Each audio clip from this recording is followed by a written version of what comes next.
seed. I want to give you a sleeper pick, though. I'm feeling Santa Clara making a run. They play Kentucky. We know the Wildcats have not had the most luck in March throughout history. Santa Clara's a team. They've beaten St. Mary's, a phenomenal team. They gave Gonzaga a run as well. Trust me. I'm thinking Santa Clara's making a run.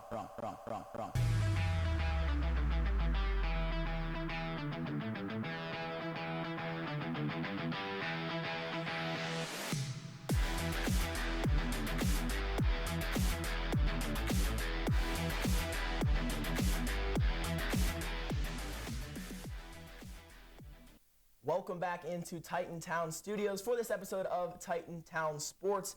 My partner Ethan Kurtz today, the Santa Clara Broncos did not do him well in March Madness, as we saw. No, they did not. I'm the one looking a little silly now, but Santa Clara, they were up 3. Kentucky have to hit the shot of a lifetime to send it to OT. Still a chance for Santa Clara. The Broncos, maybe one chance to pull it out in OT. They don't get it done. Now I'm here sitting looking like a fool, Jake, but I had them all the way to the Elite Eight, so I'm a little sad about that. All my brackets pretty much toasted. Duke wins it all. Maybe I have a chance to be okay, but not my year. Absolutely. Coming up in this episode of Titan Town Sports, we have women's and men's lacrosse, a superstar for the women's Lax team. Some news with the football team. However, on Tuesday, the Westminster Athletic Department named offensive coordinator E.J. White the interim head coach for the upcoming season. Coach White has been with the Titans for a year and drew up the 5th best red zone offense in Division III with the Titans in 2025. Yeah, Coach White came to Westminster last February with 5 years of offensive coaching experience. He was the OC at Division II Edinburgh in 2024. Before that at Husson for 2021 through the 2024 seasons. As a player, heck of a career, 5th all-time in the NAIA in passing yards. Also played a little professionally in Sweden. Coach White bringing a whole lot of knowledge and talent to this Titan program now as the head coach. Yeah, the Titan football team had a lot of success last season. And another team on Westminster College's campus that's had success is the softball team. Softball opened conference play with a sweep over crosstown rivals Geneva, winning game 1 7-1. Cheyenne Piper won her 4th game of the season, giving up 3 hits and 1 run. Momentum continued on Wednesday when the Titans hosted Chatham for a PAC doubleheader. The offense was consistent, scoring 3 runs in both contests, which was more than enough run support for pitchers Cheyenne Piper and Natalie Davis. Throwing a combined 14-inning shutout, Davis and Piper propelled the Titans to another PAC sweep. The Titans will host Hiram for another doubleheader on Saturday, with the first game a 1 and the second a 3:30 start. You mentioned Cheyenne Piper, one of the sophomore standouts for this Titan teams. Also some more with Lily Jordan, Sam Levac, and Morgan O'Brien. Seth Carroll caught up with them for more. The Titan softball team is on the road, looking to keep their streak alive and capture their 3rd straight PAC championship. The Titans are once again a young team, with just 6 sophomores and 5 freshmen making up the 23-player roster. Several Titans jumped into big moments as freshmen last season and are looking to build on that momentum this year. Pinch runner able to get to second as this is driven into left field. Back goes the left fielder, but it's over the fence. A 2-run blast from Morgan O'Brien. And the lead swells to 7-0. O'Brien able to turn on that one, her 5th home run of the season, got that one in the wheelhouse. Sophomore infielder Morgan O'Brien delivered a huge moment in last year's PAC championship. My favorite moment would be hitting a home run in the PAC final, because the excitement and energy was already so high for our team, and I just feel like that really added to it, and the experience alone was unlike anything else. The bond of the Westminster Titans softball team is unlike any other, setting up the Titans apart from the rest of the PAC. Spending time with our entire team and our chemistry and bond that we had.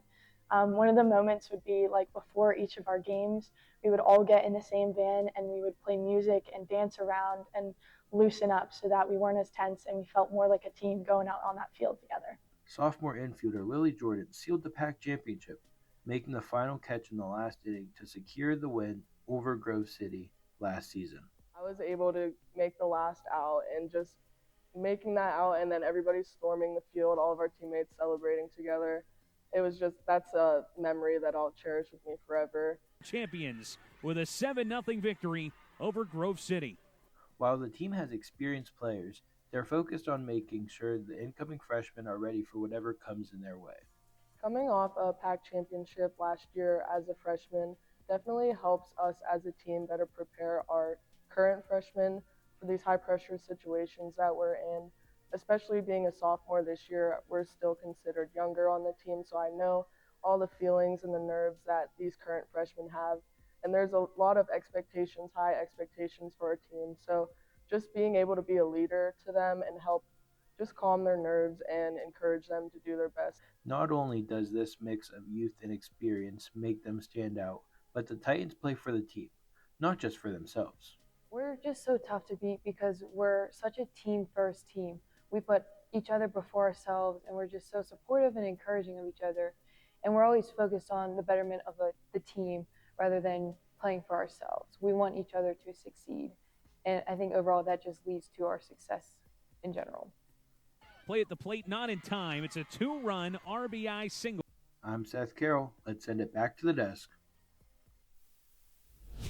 Back-to-back PAC championships for the sophomore team here at Westminster have set an impressive standard for the program. Another team with a 2019 PAC championship was the women's lacrosse team. Looking to return to that glory, they trounced Geneva 23-0 over the weekend, picking up the program's first shutout since 2018. Isabella Cespedes set a record for most caused turnovers in program history, tallying her 113th, surpassing current coach Bria Braddock.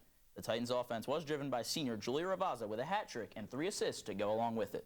Speaking of Julia Ravazza, Emily Tallis got to catch up with Ravazza talking about her time before Westminster and an overview of her career.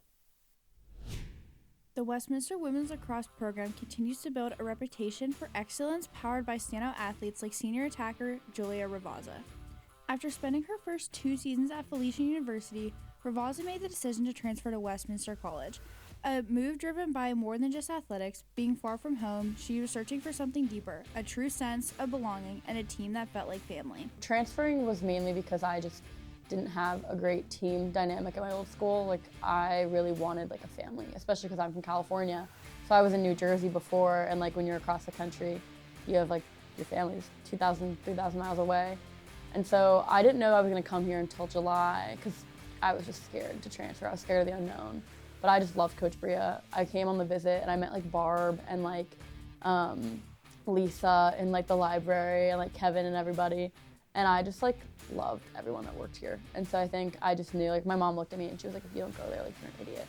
And I went here and yeah, it's like our locker room is like covered in like culture, like team culture and like stuff that a lot of teams don't have. Villa transfers Michaela Nealon and Felicia Young arrived alongside her last fall, creating an instant support system that helped ease the uncertainty that often comes with starting over. I think it was really fun because we had 2 other transfers coming with me, and then Z came in and transferred it coming into the spring of last year, so we had 4 of us, and then we were like a bunch of freshmen too last year.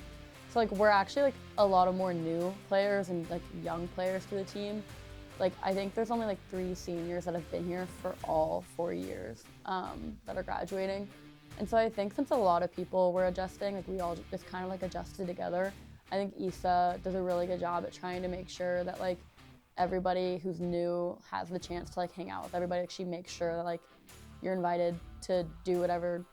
And like, I don't know, I think we're just very like come with me team. So it's like, if I'm doing this, like come with me. And like, if you want to come with, you're invited, so.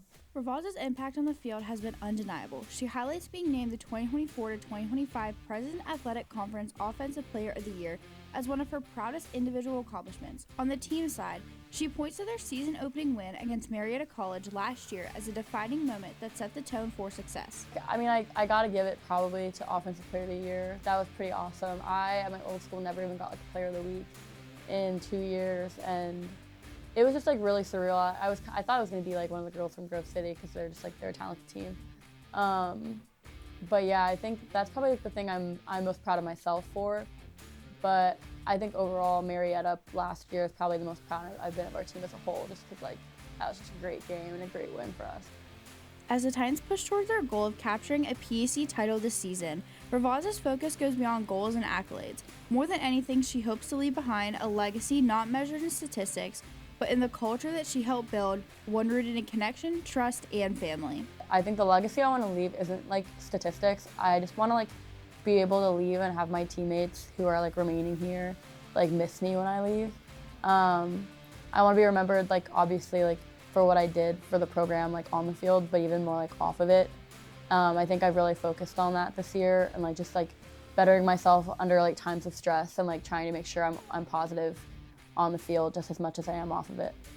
As her time at Westminster comes to a close, Ravazza's story is more about awards or wins. It's about the lasting impact of finding a place to belong. And long after the final whistle is that sense of family she helped build that will continue to define the program. Julia Ravazza looking to take Westminster back to the PAC title game. As I mentioned, Jacob, it would be their first since 2019. She has been an offensive firepower for this team. 238 career points, 162 of those here at Westminster. Absolutely. And another team that's exploded offensively early in this season is the men's lacrosse team. Braylon Juzak caught up with head coach Anthony Accardi to talk about the team's hot start. Lacrosse season is in full swing here in New Wilmington. The men's lacrosse team recently just played their Morgan's Message dedication game and then took a nice trip down south to Kentucky. The team ended up in the win column twice, and they're riding a 4-game win streak. For their Morgan's Message dedication game, the men's lacrosse team battled Albright. Morgan's Message is a non-profit organization dedicated to eliminating the stigma surrounding mental health within the student-athlete community. The men's team battled to an 18-10 victory where Brendan Robinson and Ethan Kurtz both recorded 4 goals. Sophomore defender Tanner Crosby had 4 caused turnovers and 5 ground balls on their way to their 3rd win in a row. The Titans then packed up and headed south to take on the Spalding Golden Eagles in Louisville, Kentucky. The Titans came away with a huge win, winning by 25 goals with a final score of 29-4. 17 different Titans found the back of their net in this affair, and 3 of them scored their first career goals. Although riding a 4-game win streak, it wasn't all sunshine and rainbows for the Titans. Early on, they found themselves in a 1-4 hole, losing to Oberlin, DePaul, Muskingum, and St. Vincent. By the time you're watching this, the Titans have already faced off against Grove City in their home conference opener. I had the chance to talk to head men's lacrosse coach Anthony Accardi about the recent offensive tune-up and what it takes to win 4 games straight, and what are they going to have to change heading into conference play. It's just kind of believing. We have the talent here. We're a young team. We don't have many seniors on the offensive end. Really just 2 seniors, on the entire offensive end from attack to midfield. So a lot of guys just stepping up and getting their kind of feet wet in college lacrosse. And, once you get a couple games in, you start building more and more confidence, and, guys keep believing. Throughout these few games, we just kind of got going offensively. We changed up our set a little bit. I think we're just taking better shots here now, playing more as a team. We have a lot of depth on this team, so it's nice to see, a lot of guys get their first goals, make impacts in games. And it was just all about believing, having that confidence out there. So we just got to play complete games. I think that's a thing where, we've had some games where we've had some quarters where, we let up a little bit or we weren't playing as well. So we can play full 4-quarter games going into some of these big games. Like I said, Grove City, Chatham, Allegheny, Franciscan, those are the 4 big ones, we're looking at right now. So we just got to keep believing, keep staying healthy, keep practicing hard, and just doing the little things on a daily basis. Sophomore attackman Ethan Kurtz earned himself Offensive Player of the Week with 12 points on 9 goals and 3 assists last week.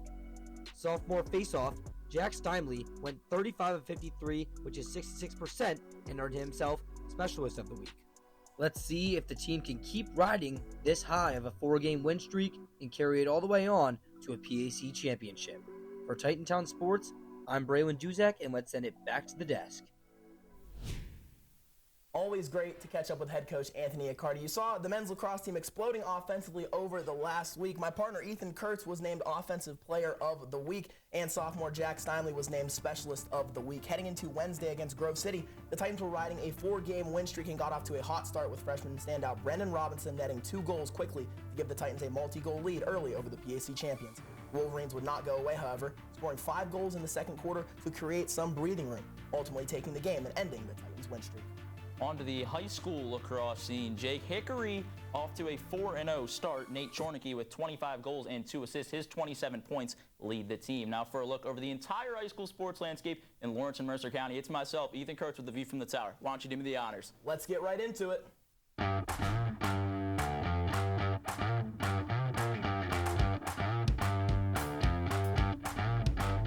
Beginning with some postseason honors from the basketball season, the Erie Times announced their all-star lists and players of the year. Lucas Fagley from Lakeview was the Region 1 Player of the Year, and Trevor Borowitz from Hickory and Ben Fisher from Grove City were the co-Region 4 Players of the Year. On the girls' side of things, Bella Magestro of Kennedy Catholic was named Region 1 Player of the Year, and Madison Romanovich of Slippery Rock was also First Team and Region Player of the Year. Congratulations to every athlete that was honored.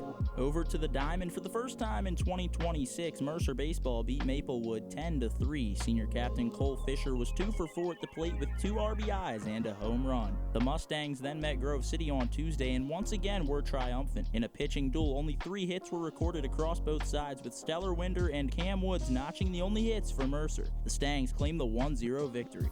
Greenville Baseball is off to a hot start, dominating Cambridge Springs 10-1 on their opening day. Landon Walker led the way, batting 2 for 3 with 3 RBIs on the afternoon. Carter Reichert pitched 4 scoreless innings and struck out 9. West Middlesex thumped Eisenhower 24-0 in a game called after 4 innings. The Big Reds had 19 hits, including a perfect 4 for 4 from Kyle Gilsen at the plate, who batted in 6 runs. Gilsen also struck out 8 at the mound, pitching 3 no-hit innings. Shenango softball cruised past Wilmington 16-5 to improve to 3-0 to start the year. Brianna Aloysia struck out 11 batters in 6 innings pitched for Shenango. Addison Downing went yard once as she was 3 for 4 at the plate with 3 RBIs. Despite the loss, Wilmington hit 3 out of the park, with Avery Harlan going deep twice and Callan Sikorsky also launching her first homer of the season. Sharon softball met West Middlesex, and the Tigers saw success following an absurd showing from Madeline Vogan. The junior captain tossed 21 Ks, only allowing 1 hit. Vogan also had 2 hits as Sharon win it 4-0. Finally, a fun shout-out goes to Bo Blackstone of the 4th grade Connellsville Falcons. At the end of the 3rd quarter, he nails this unbelievable buzzer beater against Farrell in the state tournament. The Steelers win it, but shout-out to the man, Bo. He hits the shot of the year.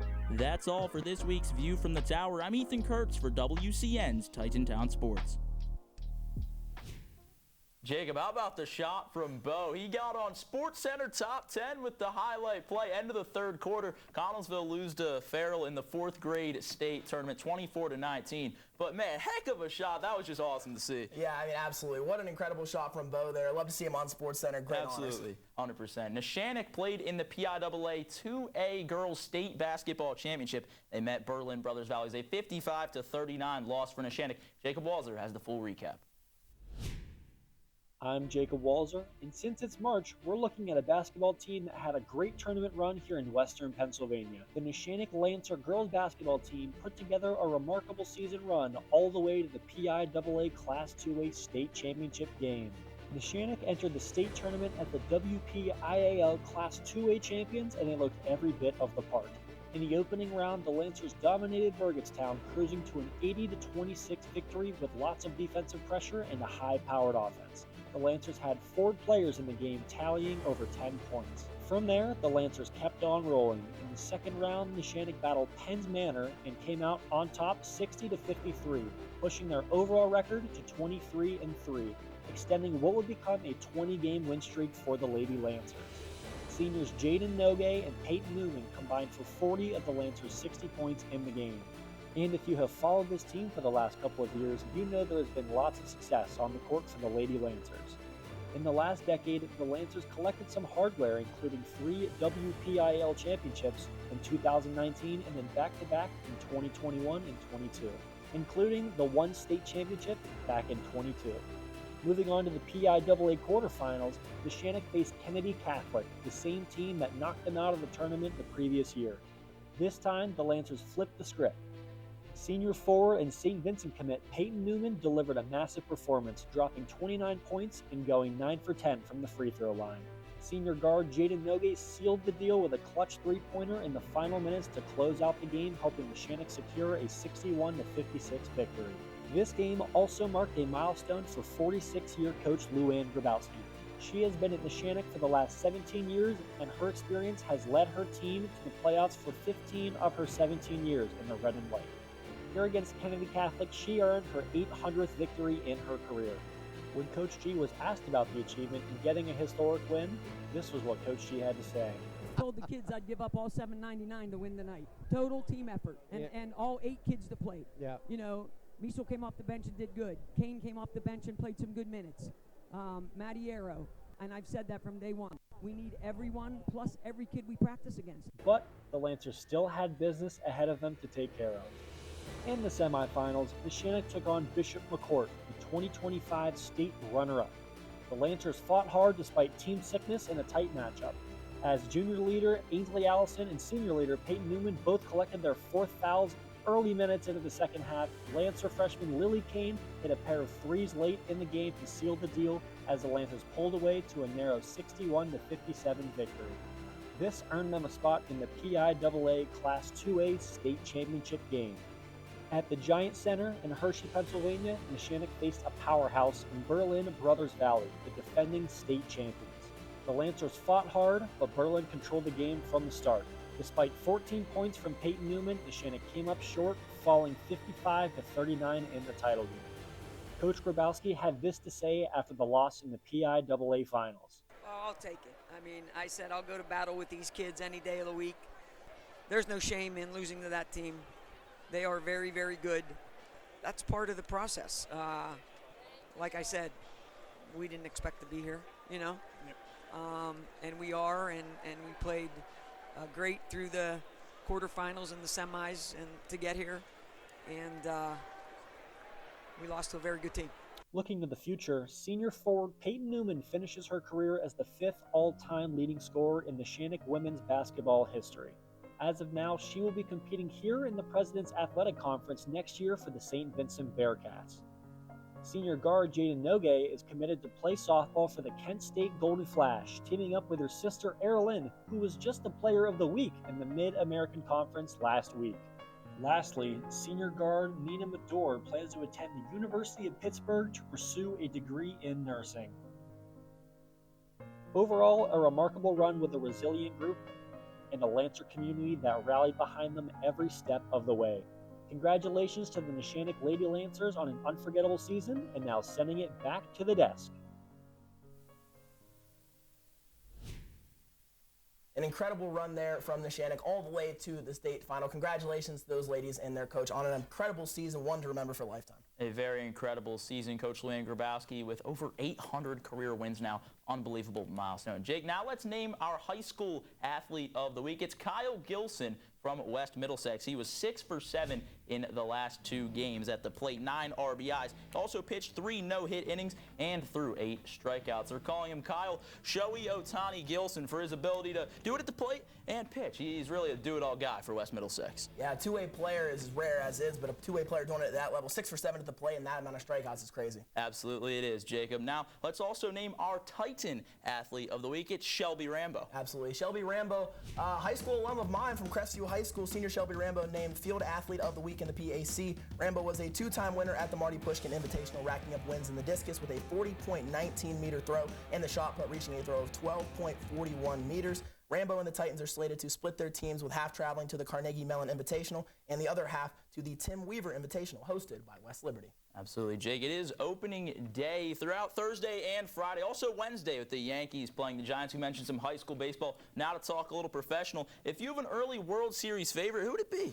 I don't know. Personally, a Pirates fan. There's some talk about the Pirates winning the division. I've possibly. heard that too, yeah. I don't know. I think that the Cubs and the Brewers might be a little bit better than the Buccos right now, but in the AL, I'd have to go with the Blue Jays. I think they had a good season last season. Maybe the Yankees. Yeah. Ben Kelly would love to hear that Blue Jays one. Tom Rook, I'm sure, will be rooting on the Yanks. I'm a big Phillies fan, so out of the NL, hope it could be Philadelphia. Made some splashes in the past few years. Dodgers just seem to be that thorn in their side. Hopefully they can get past them. But now, Jake, let's take a look at our Titan Town trivia. Absolutely. Titan softball has been exploding offensively. Who holds the record for most home runs in a season? Is it A, Jennifer Pancake, B, Barb Reardon, C, Pam Beatty, or D, Kaylee Liverman? Last week you asked the question. I'm going to give this one to you again to answer. We'll see. What are you thinking, Kurtz? I'm not sure. I think I'm going to have to go with Jennifer Pancake. It's a name that sounds the most familiar to me, so we're going to go with Jennifer Pancake, A.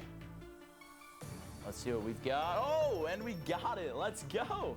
I've been money on trivia throughout this season and last season in Titan Town Sports. I think a collective for the 25-26 year, I think I'm sitting at 3-1 or 4-0, actually, so I'm pretty proud of that one. I'm a little up and down with the trivia. But now, heading to the Mural Minute about Jennifer Pancake, the single-season home run leader for the Westminster College softball team. Welcome back to Miro Minute, everyone. I'm Jordan Tate, and today we're going to honor one of Westminster softball's most decorated athletes of the early 2000s, Jennifer Pancake, a dominant pitcher and hitter from Boardman, Ohio, who helped elevate the Lady Titans during her 4-year career. Pancake's impact was immediate. As a freshman, she earned President's Athletic Conference Freshman of the Year honors and was named PAC Co-Pitcher of the Year while also landing on the ECAC Division III Southern All-Star second team. Throughout her career, Pancake was a 4-time All-PAC first selection, and in her senior season, she garnered the PAC Player of the Year recognition. Her numbers still stand in Westminster's record books for doubles, wins, and innings pitched, and held single-season records for home runs, wins, and games pitched. Jennifer's leadership helped guide Westminster to its first PAC championship in 2005 and multiple ECAC tournament appearances. For her outstanding accomplishments on and off the field, Pancake was inducted into the Titan Sports Hall of Fame in 2016. A fierce competitor who excelled both as a pitcher and hitter, Jennifer Pancake remains one of the most memorable Titans in Westminster softball history. Jennifer Pancake highlighting a historic success for Westminster. You see all the way back in the mid to early 2000s, all that success. Now, back-to-back PAC championships in 2024 and 2025. Coach Jan Rettinger really proving to be a longevity with this program. Absolutely, and the softball team looking to three-peat this season if possible. All those other names on the trivia: Barb Reardon, 9 triples in a season, the most for the Westminster Titans. Pam Beatty, 47 runs in. Kaylee Liverman, a .485 batting average in 2016, Kurtz. That's unbelievable. And, you know, we have a lot of Titans on the team right now. Faith Jones, Sam Levac, that consistently get on base. And I think, you know, over time we could see a lot of current Titans put their names on those lists in the future. Absolutely. I think that's about all we got here today on Titan Town Sports. We'll see you next week for another episode of Titan Town Sports.